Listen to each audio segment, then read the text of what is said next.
ډاکټر صاحب ښاغلی ولسمشر محمد اشرف غني وایي وطن ته د ستنېدو موضوع نوې رڼا ته داخلېدل دي. ډاکټر صاحب ښاغلی ولسمشر محمد اشرف غني وایي زه حاضر یم چې نوې رڼا ته داخل شم. ډاکټر صاحب ښاغلی غني د خپل راتګ په هکله معلومات ورکړل او څه غواړي چې په کومو شرایطو هیواد ته راستون شي. د تان ټي وي چینل درنو لیدونکو سلام، ستړي مشئ، وخت مو بخیر. په سر کې یادونه کوم که تان ټي وي چینل مو نوي سبسکرایب کړئ په درنښت سره تان ټي وي چینل سبسکرایب کړئ.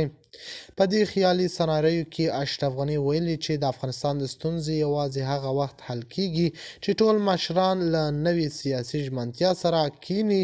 نوموړي ویلي چې که نړیوال سیمه ییز او داخلي ضمانتونه برابر شي دی حاضر دی د افغانستان د سیاسي جوړښت پر نوې طرحه کار وکړي. هغه په ځانګړي ډول یادونه کړې چې د پاکستان لخوا د کډوالو پر شړلو باید نړیوال غبرګونونه راوپارول شي.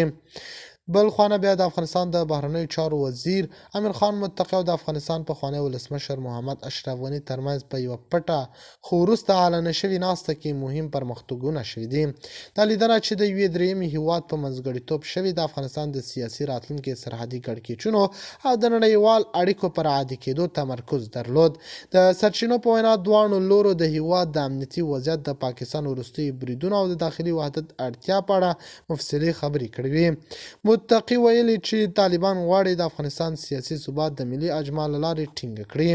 د سرچینو په وینا دواړو لورو د هیواد د امنیتي وضعیت، د پاکستان وروستیو بریدونو او د داخلي وحدت اړتیا په اړه مفصلي خبرې کړي. د تان ټي وي چینل درنو لیدونکو دا و زموږ ته د مهال چمتو کړی خبر تر بیا ښې چارې.